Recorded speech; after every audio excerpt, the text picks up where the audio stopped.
Et l'actualité, c'est aussi et surtout ces menaces qui ont visé des établissements scolaires, ça vous le savez, franciliens, dans le nord de la France et désormais dans le sud. On va en parler sur ce sujet et d'autres avec vous. Sophie Audugé, bonjour et merci Bonjour. d'être là. Vous êtes déléguée générale de l'association SOS Éducation. Judith Vintraube est encore avec nous, je la remercie. Évidemment, Général Cavaillé.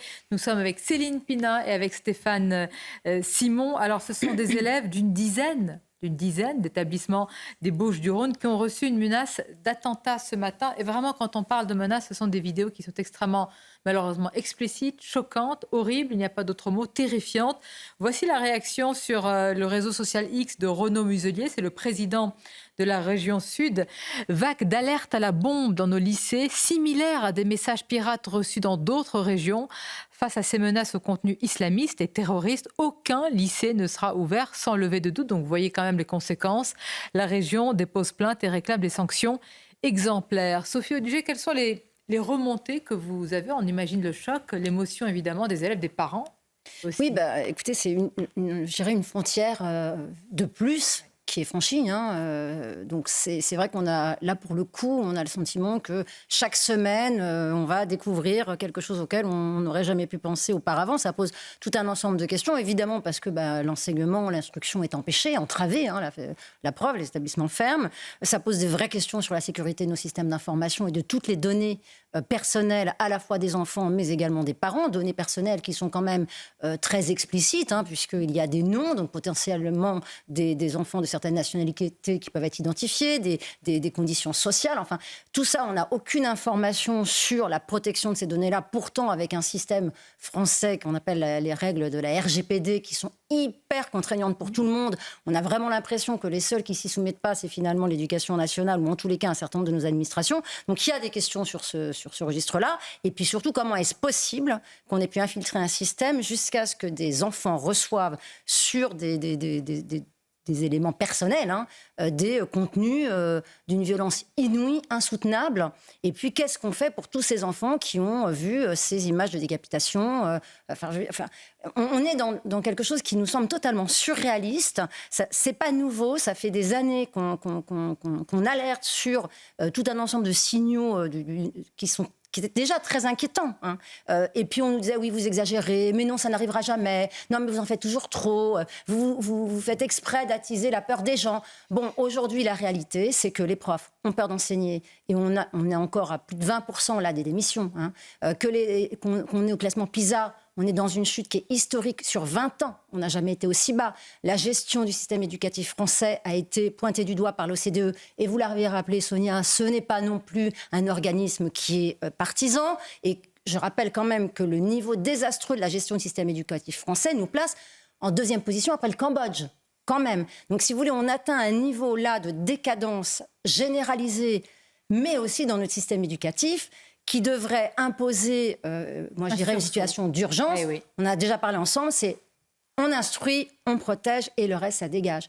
Et malgré tout, on est encore dans des petites mesurettes. On ne cesse notre temps à dénoncer. Ça ne sert à rien. Et chaque journée, là, je crois que c'était vendredi, il y a un enfant de CE2 qui a menacé sa maîtresse de mort il avait des couteaux de boucher dans son cartable. Enfin, c'est pas une fois tous les 2 mois aujourd'hui, c'est plusieurs fois par semaine. Et puis là, c'est le poteau rose. On a des centaines de milliers d'adresses d'enfants scolarisés dont les coordonnées sont on ne sait où. Rendons-nous compte, vous le dites très bien, des conséquences. Évidemment, d'abord, la terreur qui se diffuse, et c'est l'objectif. Alors, comment dire, ces menaces, la nature de ces menaces et l'émetteur, pour l'instant, c'est une enquête. Donc, moi, je ne fais aucune hypothèse. On va voir. Mais c'est les conséquences, déjà, qui sont importantes. Comme le dit Sophie, quand même, là, les lycées ferment. Mais alors, par exemple, dans une telle situation, est-ce qu'il faut fermer les établissements, Sophie Audugé? Parce que vous avez dit, c'est vrai que c'est une parenthèse quand même dans l'éducation. Oui, mais c'est très compliqué de répondre à cette question-là. Vous vous mettez bien à la place du chef d'établissement ou du préfet, de etc. Il ne ferme pas, il se passe quelque chose. Enfin, je veux dire, tout le monde, évidemment. Donc, je crois que là, je pense que, évidemment, la solution, de toute façon, qui est trouvée à ce moment-là, on ne peut que convenir qu'elle est la meilleure parce que c'est une situation à laquelle personne n'est préparé. Enfin, je veux dire, et c'est aussi, moi, je trouve, un marqueur très inquiétant. Alors, souvent, on nous reproche de présenter que des choses négatives. Moi, j'adorerais présenter des choses positives. Enfin, je veux dire, j'en suis désolée. Je veux dire, effectivement, pour garder le moral, c'est très compliqué aujourd'hui. Il faut être clair. Mais il faut quand même être clair. Est-ce que le territoire de l'école est perdu. C'est une vraie question. Alors vous dites à juste titre, Sonia, on ne sait pas quelle est l'origine. Il n'empêche que le registre de la terreur, c'est sur l'islamisme radical, puisque c'est bien un message de cette nature-là qui a été transmis et pas un autre. Alors peut-être que l'origine n'est pas celle-ci. Bien sûr, il faut être vigilant. Mais il n'empêche que le registre de la terreur est sur bien celui-ci. sûr, bien sûr. Et donc là, on se dit, est-ce que on est en train, au-delà d'avoir pris un certain nombre de territoires de la République, est-ce que l'école devient un territoire de la République qui peut être pris en otage, comme c'est actuellement le cas? Je pense que c'est un vrai sujet qui nous impose... Vrai sujet, grand défi. On y répondra dans quelques instants, Général, pardonnez-moi. On écoutera le ministre de l'Intérieur après vos titres, Mickaël. L'enjeu est, et effectivement, on en a déjà parlé, totalement systémique. C'est-à-dire qu'on a également une école qui laisse tout faire.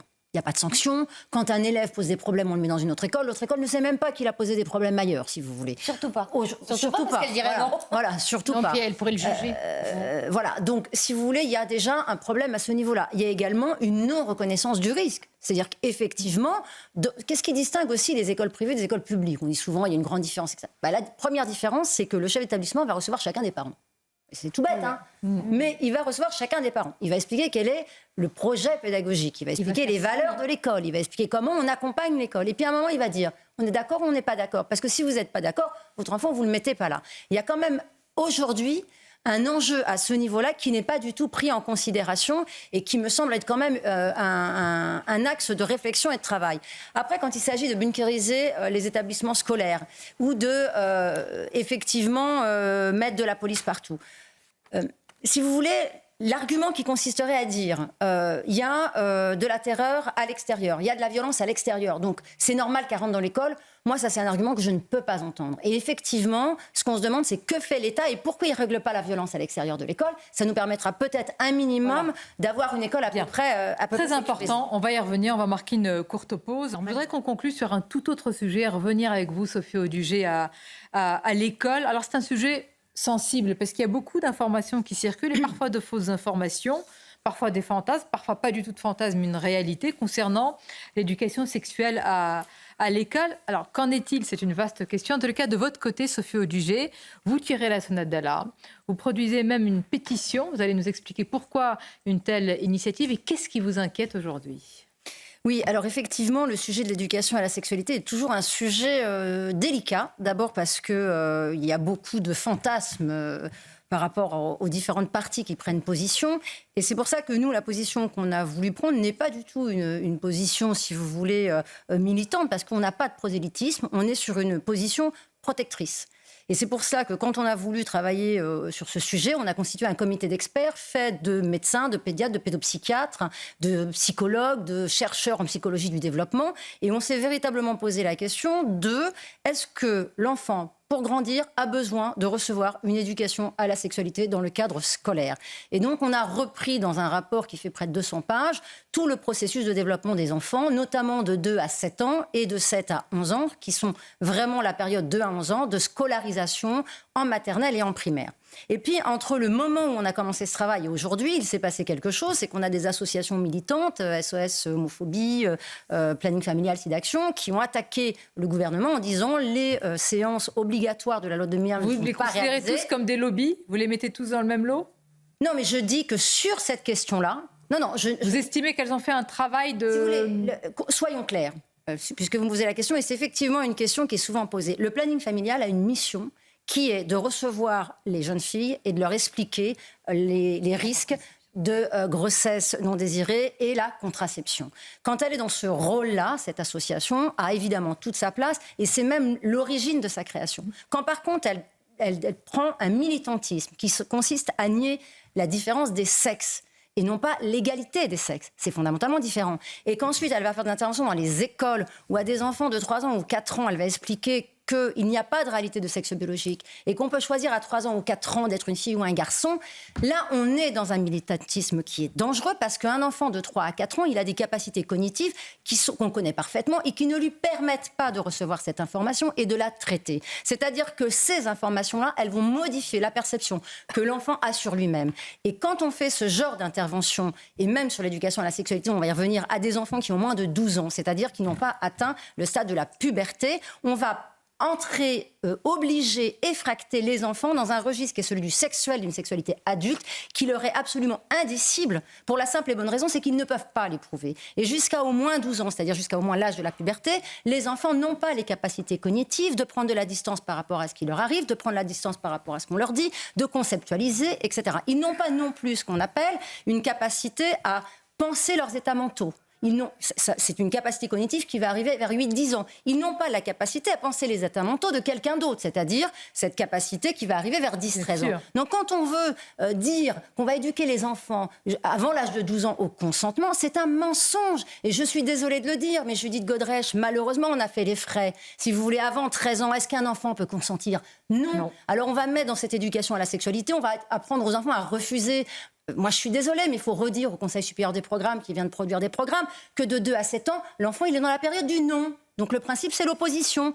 Par contre, il n'a aucune capacité à prendre en considération des faits qui ne sont pas en littéral, c'est-à-dire du concret. C'est-à-dire quand vous allez dire à un enfant, eh bien, en fait, tu peux te toucher, ça peut te faire du bien, etc. L'enfant qui ne l'a pas fait, il va faire quoi après ? Il va immédiatement imiter. Il va immédiatement le réaliser sur lui ou sur d'autres. Donc, si vous voulez, nous, ce qu'on a fait, c'est qu'on a fait un travail de fond pour se poser la question du point de vue de l'intérêt de l'enfant. Et là, aujourd'hui, on est extrêmement inquiet. Pourquoi ? Parce que viennent de sortir, suite justement à cette mention de ces associations contre le gouvernement, Pape Ndiaye a saisi le Conseil supérieur des programmes, Conseil supérieur des programmes qui vient de produire ses projets de programme. Bon, entre-temps, il y a 4 ministres de l'Éducation nationale qui sont passés. C'est quand même pas neutre dans l'affaire. Et puis là, on se retrouve avec 60 pages où finalement sont actés, écrits, ce qu'on avait vu déjà, ce changement de paradigme. C'est-à-dire, nous, quand on parle d'éducation à la sexualité, autour de la table, on pense prévention, on pense éducation à la sexualité vers la 4e, la 3e, la SVT, etc. C'est plus ça du tout. C'est clairement dit, de toute façon, ça commence maintenant à la maternelle, donc dès 3 ans, et donc jusqu'au lycée, et on vous explique mot pour mot. Même si certains disent c'est faux, c'est pas à la maternelle. J'ai des ministres qui m'ont dit jamais. Alors moi, je peux dire à vos ministres que dans une classe d'un enfant de 4 ans, a été lu le livre Zizi Zézette, juste avant la sieste. Et qu'est-ce qu'on peut lire dans Zizi Zézette ? Il te suffit à peine de toucher ta zézette pour sentir comme des chatouillis. Olivia aime bien ça. Dans son lit, elle se repose en caressant, qui était en gras, sa zézette. À 4 ans ? Avant la sieste d'une classe entière de 4 ans. D'accord ? Donc là, moi, je voudrais qu'on m'explique vraiment, de manière objective, comment une enfant à qui on explique ça à l'école peut, quand son père ou son frère la touche, c'est surtout en ce moment... comprendre exactement... Pardon, mais là, en ce moment, on sait que les savoirs fondamentaux que sont lire, écrire et le compter combat, ne sont même pas remplis et s'égarer dans et sans médecine scolaire, c'est-à-dire que la parole de l'enfant ne peut même pas être en charge, elle ne peut pas être protégée. Vous mettez en ligne une pétition de protection. Il y a du travail dans ce pays. Avec un rapport et avec un travail, je tiens à le souligner, d'experts avec vous également. Maurice Berger notamment. Et évidemment. Évidemment. On a déjà plus de 1000 professions médicales qui ont signé la pétition, ce qui doit être la pétition la plus signée par des professionnels de la médecine.